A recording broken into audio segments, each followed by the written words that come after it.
अब मैं बहुत ही विनम्रता और आदर पूर्वक आज के हमारे मुख्य वक्ता प्रोफेसर संजीव कुमार शर्मा जी, जो महात्मा गांधी केंद्रीय विश्वविद्यालय मोतिहारी बिहार के माननीय कुलपति हैं, माननीय कुलपति जी को मुख्य वक्ता के रूप में उद्बोधन के लिए आमंत्रित करता हूं। माननीय कुलपति जी।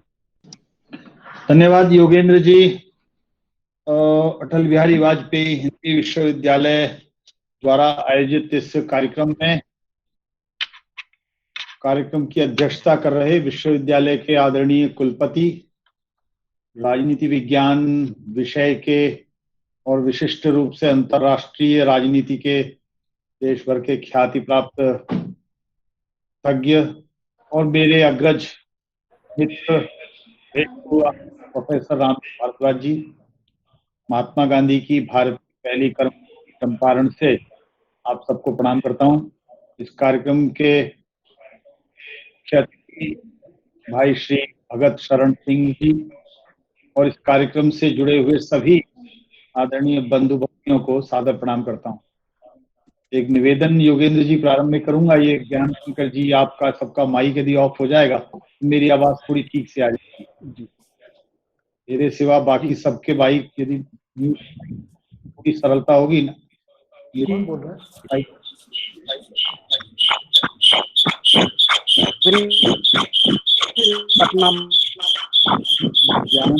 तिवारी जी, हाँ जी। योगेंद्र जी, आपका भी माइक बंद हो जाए तो बड़ी सुविधा होगी जी। आभार। आदरणीय रामदेव भारद्वाज जी का विशेष रूप से आभार व्यक्त करता हूं कि उन्होंने अटल बिहारी वाजपेयी हिंदी विश्वविद्यालय के कार्यक्रम में एक बार पुनः मुझे आप सबके साथ संयुक्त किया। पिछले लगभग 10 वर्ष से इस विश्वविद्यालय के विभिन्न आयोजनों से संबद्ध रहा हूं, तो बहुत सारे मित्र शुभचिंतक इस कार्यक्रम से जुड़े हुए हैं, सबको प्रणाम करता हूं।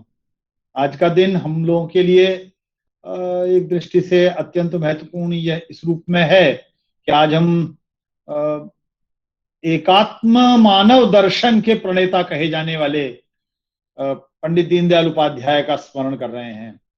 उनकी जन्म जयंती पर सबसे पहले उनकी स्मृति को प्रणाम करता हूं।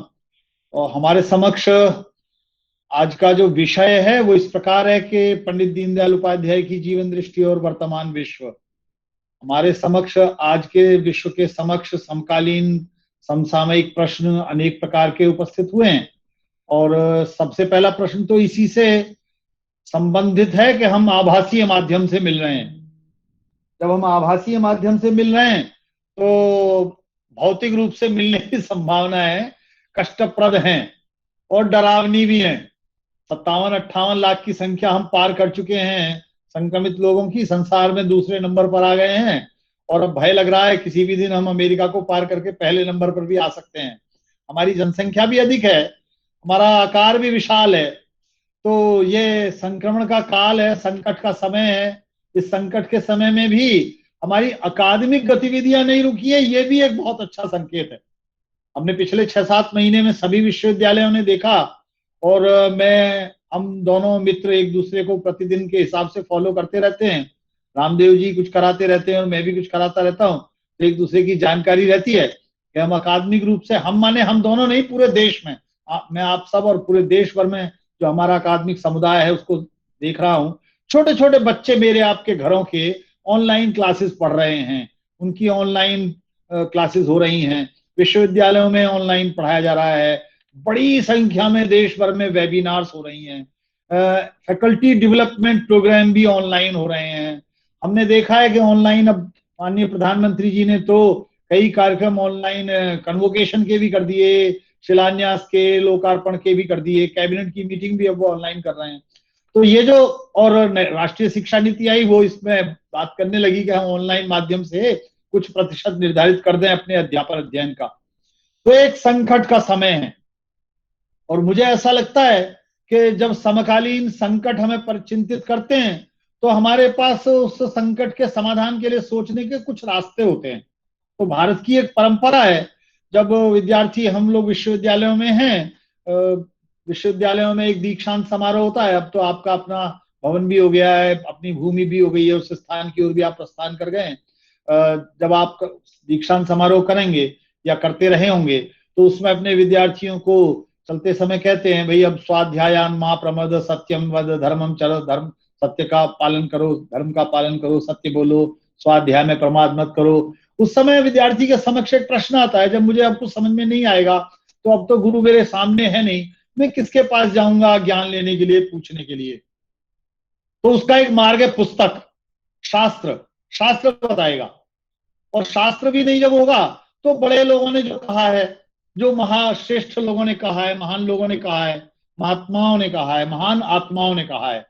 तो आज हम एक महान आत्मा ने जो कहा है उसको आज के परिदृश्य में देखते हुए वर्तमान भारत और विश्व कैसे अपनी समस्याओं को का समाधान करेगा, उनका सामना करेगा, उन चुनौतियों से कैसे जूझेगा, इसके लिए एकत्रित हैं। तो परंपरा से, इतिहास से, पुराणों से, पूर्व पुरुषों से सीखने का अभ्यास हमारा है, निरंतर है।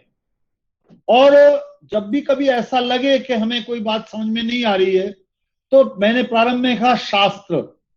गीता में कृष्ण कहते हैं तस्मात् शास्त्रम प्रमाणम ते कार्या कार्य व्यवस्थितौ। जब भी कार्य और अकार्य का प्रश्न आ जाए, क्या करना है क्या नहीं करना है, तो शास्त्र ही हमारा प्रमाण है। अर्जुन से कृष्ण कहते हैं शास्त्र ही तुम्हारा प्रमाण है, शास्त्र में जो कहा गया है, पुस्तकों में जो कहा गया है। और फिर जब ये समझ में ना आए तो यक्ष जब प्रश्न पूछ रहा था बहुत प्रकार के, तो युधिष्ठिर से पूछा कि कह पंथा, मार्ग क्या है, रास्ता क्या है। तो जब रास्ता समझ में ना आए तो यक्ष ने कहा कि वेदाः विभिन्ना स्मृतियोर विभिन्ना नैको मुनिर यस्य वच प्रमाणम। वेद भिन्न हैं, स्मृतियां भी भिन्न प्रकार की हैं, कोई भी ऐसा ऋषि मुनि नहीं है, तपस्वी नहीं है जिसने कोई अंतिम बात कही हो कि अंतिम बात कह रहा हूं। तो धर्मस्य तत्वम निहितम गुहायाम महाजनो येन गतः पंथा।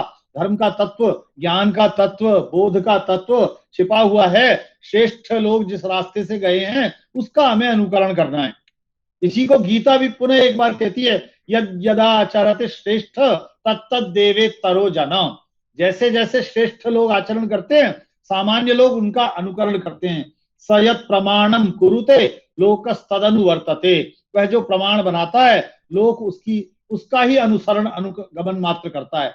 तो हम अपने पूर्व पुरुषों का, अपने ऐसे व्यक्तियों का, आदर्शों का, चिंतकों का अनुगमन, अनुसरण करते हैं, अनुकरण करते हैं, जिन्होंने अपने जीवन में सत्य के अनुसंधान के लिए हमसे अधिक परिश्रम किया, जिनकी दृष्टि हमसे अधिक व्यापक थी, जिनकी समझ हमसे अधिक विमर्श थी, जिनकी अभिव्यक्ति हमसे अधिक गहन थी। तो जिनकी दृष्टि और समझ की व्यापकता हमको प्रभावित करती है, ऐसे भारतीय पारंपरिक वैभव और सांस्कृतिक विरासत और बौद्धिक संपदा के बहुत बड़े संवाहक के रूप में पंडित दीनदयाल उपाध्याय हमारे समक्ष आते हैं।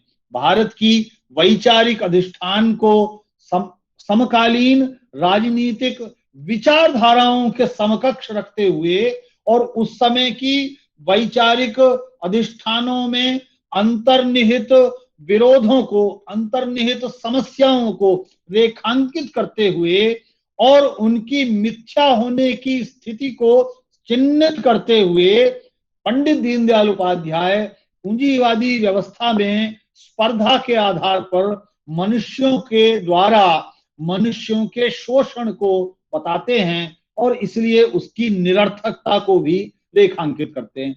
इसी प्रकार संघर्ष के आधार पर वामपंथी विचारधारा में हिंसा के माध्यम से समाज के विकास को समझने के भ्रांतिपूर्ण विचार को भी वो सबके सामने रखते हैं। और फिर वो यह विचार रखते हैं हमारे सामने कि इन दोनों विचारों की निष्फलता, निष्प्रयोज्यता और निरर्थकता निश्चित ही भारतीय विचार को सामने लाने का एक प्रमुख कारण भी हो सकती है। और इसमें जब विचार करना प्रारंभ करेंगे तो भारतीय जो वैचारिक परंपरा है उसके संवहन में उनसे पूर्व बहुत सारे लोग भारत में हमें दिखाई पड़ते हैं। लेकिन विश्वविद्यालयों में, अकादमिक विमर्श में, शिक्षा के संस्थानों में दुर्भाग्य से हमने कुछ एक लोगों को ही अपनी अध्ययन की और पाठ्य वस्तु का अंग मानना स्वीकार किया।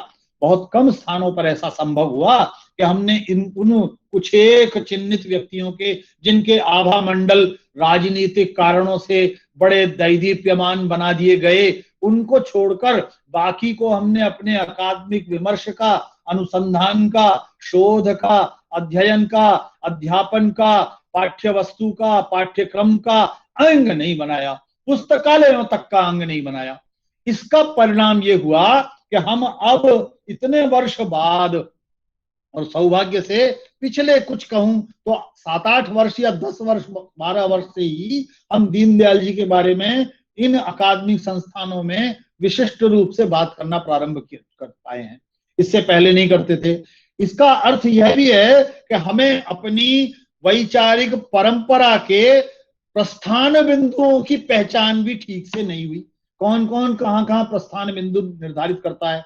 ऐसे में हमारा जो समाज विज्ञानों का विमर्श है वो मूलतः अपने अतीत से, अपनी परंपरा से, अपने इतिहास से, अपनी सभ्यता से, अपनी संस्कृति से, अपने परिवेश से, और मैं निर्भीकता पूर्वक कहूं अपने धर्म से च्युत है, विच्छिन्न है। और जब मैं धर्म कह रहा हूं तो इसका अर्थ यह नहीं हुआ कि मैं उसे कर्म कांड से संयुक्त करना चाहता हूं।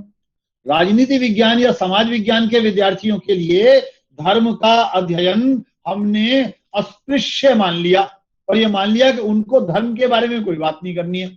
उनको बात करनी है उन अमूर्त संस्थाओं की, संरचनाओं की, जिनको हमने आधुनिकता और प्रगतिशीलता के साथ संयुक्त कर लिया है, जोड़ लिया है। ऐसे में ये प्रश्न खड़ा होता है कि ये जो विमर्श हमारे समक्ष पूंजीवाद का और वामपंथ का, साम्यवाद, समाजवाद का विद्यमान था, दोनों की निरर्थकताओं को जब 60 के दशक के प्रारंभिक वर्षों में पंडित दीनदयाल उपाध्याय हमारे आपके सामने रख रहे हैं, तो उनकी निरर्थकताओं को स्पष्ट रूप में हमारे आपके सामने आने में 30-40 साल लगे।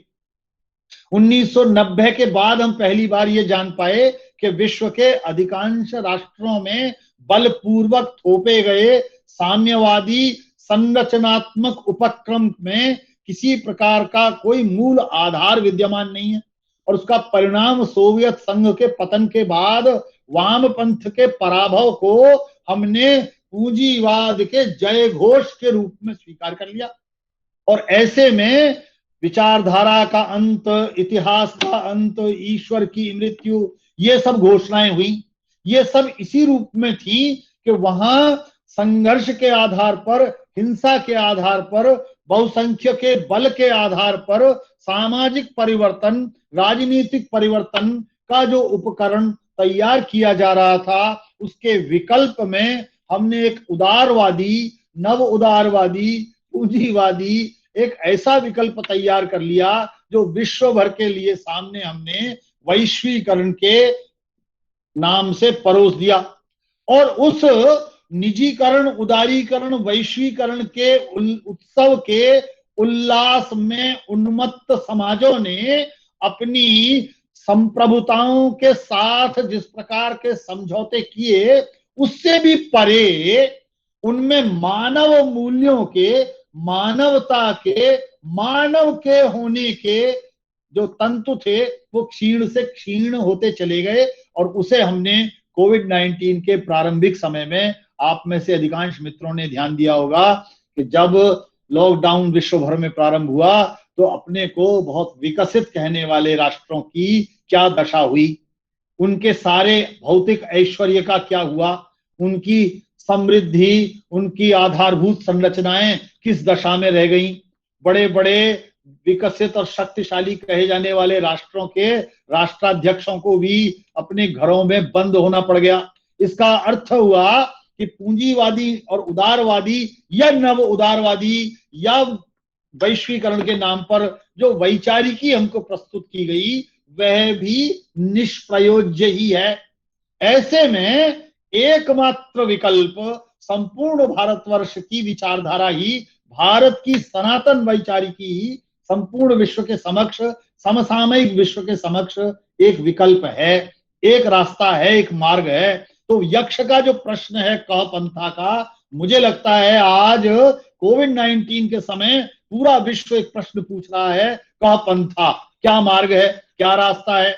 ऐसे में भारत के माननीय प्रधानमंत्री जी बार बार कहते हैं पिछले कई महीने से कि जो संकट आया है इसे चुनौती को हमें अवसर में परिवर्तित करना है। और मैंने अपनी बात यहीं से प्रारंभ की कि इस संकट के समय में भी शिक्षा समुदाय के अधिकांश मित्रों ने संकट को, चुनौती को अवसर में परिवर्तित किया। और हमने आपने देखा कि हमारे 70 साल, 80 साल, 85 साल के बहुत सारे वरिष्ठ नागरिक, बहुत सारे वरिष्ठ विद्वान जो विश्वविद्यालयों से रिटायर भी हो गए, जो मोबाइल का उपयोग केवल हलो हलो करने के लिए करते थे, अब वो आपके प्रोग्राम्स में आकर ऑनलाइन बैठने लगे, अपनी बात कहने लगे। छोटे छोटे बच्चों को भी ऑनलाइन आप मोबाइल से सिखाने लगे।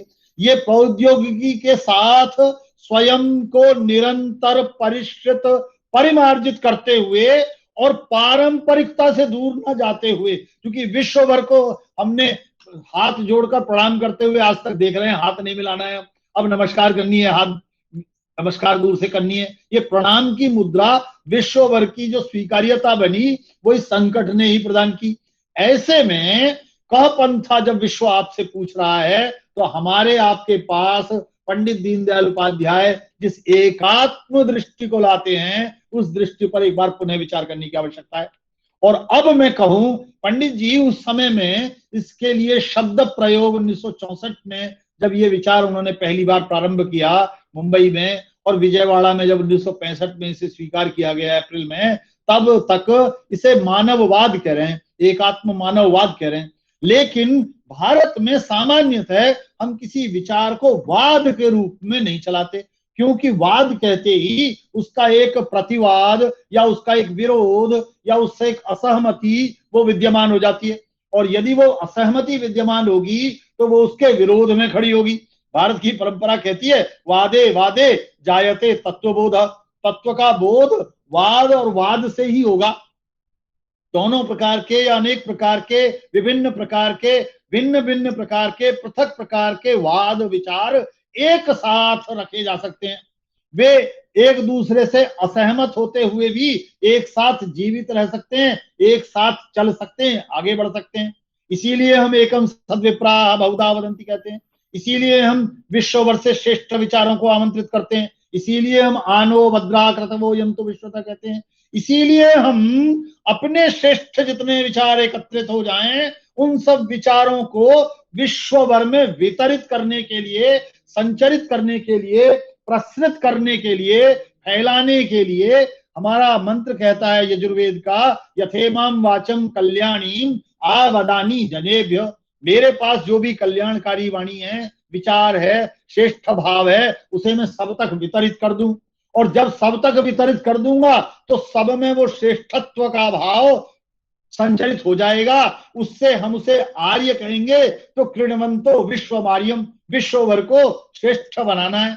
और जब विश्व भर को श्रेष्ठ बनाना है तो हम सब एकत्र एक नीड़ में निवास करते हैं। यत्र विश्वम भवत्येक नीड़म, इसका अर्थ हुआ यदि हम एक नीड़ में निवास करते हैं, इस पूरी सृष्टि की नीड़ में, जिसे दीनदयाल जी ने कहा मनुष्य का समाज से, राष्ट्र से, समष्टि से, परमेष्टि से यह जो संगति बैठनी है, यह जो संयुति होनी है, ये एकात्मता की यात्रा को प्रारंभ करेगा।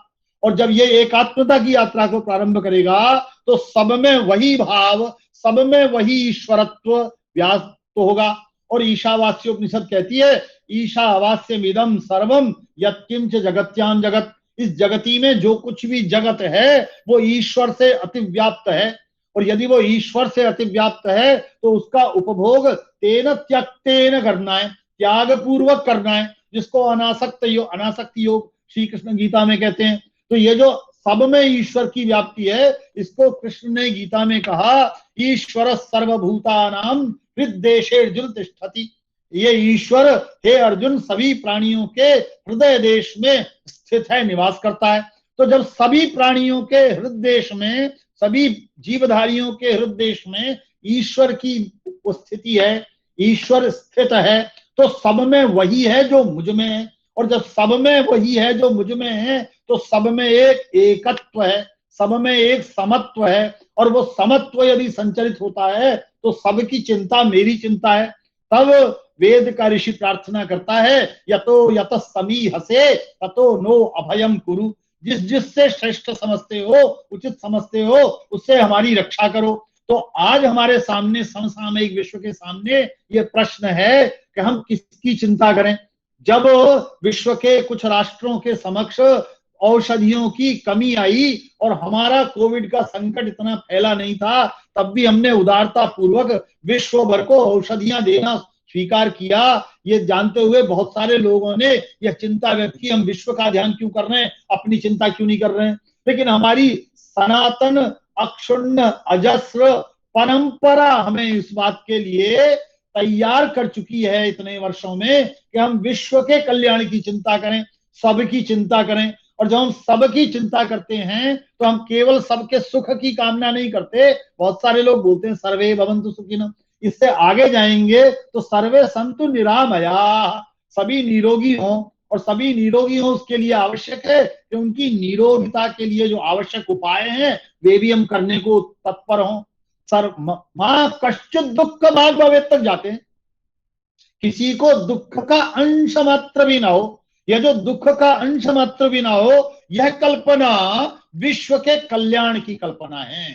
यह कल्पना स्वार्थ से परे की कल्पना है। यह कल्पना इन सीमाओं से, बाधाओं से दूर सोचने की कल्पना है। यह कल्पना मनुष्य के मानव होने की यात्रा की कल्पना है। और यदि मनुष्य से मानव होने की यात्रा की कल्पना है तो यही भारत का सचमुच का एकात्म है। यह जो एकात्मता है, यह पिंडे तत् ब्रह्मांडे की वो तत्वमसी तक जाती है। जो मुझ में है वही, जो मैं हूं वही तुम हो। जब मैं हूं वही तुम हो, इसीलिए शरीर, मन, बुद्धि, आत्मा, इनके बीच का एक जो क्रम बनाया दीनदयाल जी ने, वो राष्ट्र की चिति के रूप में भी अलग से प्रस्तुत किया, जिसे हम सामूहिक चेतना कहते हैं, कलेक्टिव कॉन्शियसनेस। वो सामूहिक चेतना के रूप में राष्ट्र का भाव, वैशिष्ट्य का भाव, विलक्षणता का भाव, पृथक होने का भाव, भिन्न होने का भाव, ये भाव भारत का विश्व के समक्ष प्रदर्शित हुआ। और अब उसको और सुदृढ़ सबल करने की आवश्यकता है। इसलिए मुझे लगता है कि वो अपने अर्थायाम में, आप ध्यान दीजिए, प्राणायाम कहता है, प्राणायाम का अर्थ है हम सांस के, प्राण के आयाम को धीरे धीरे शनै शनै ठीक करें, उचित करें। इसलिए अर्थायाम का जो संकल्पना उन्होंने दी वो भी इसी पर आधारित है कि मनुष्य की चिंता करें, अंतिम व्यक्ति तक की चिंता करें, अंत्योदय की चिंता करें, लेकिन कोई तीव्र परिवर्तन, क्रांति ना लाएं। वो जो क्रांति की अवधारणा वामपंथी विचार में आती थी, वो क्रांति ना आए। इसलिए धीरे धीरे शनै शनै हमें विश्व के समक्ष इस रूप में प्रस्तुत होना है कि हम इस भौतिक समृद्धि मात्र से बड़े नहीं हो सकते। और मुझे लगता है ये भारत के विचार का वैशिष्ट्य इसमें सन्निहित है कि हमारी विलक्षणता या हमारी विशिष्ट। बीच में ब्रेक हो गया, मुझे भी ध्यान नहीं कि कब ये बंद हो गया। भाई भगत शरण सिंह जी को आभार, उन्होंने, मैंने अधिकांश बात अपनी कह दी है। एक बात पुनः आदरणीय रामदेव भारद्वाज जी को और सभी प्रणाम करता हूं, अभिवादन करता हूं, धन्यवाद।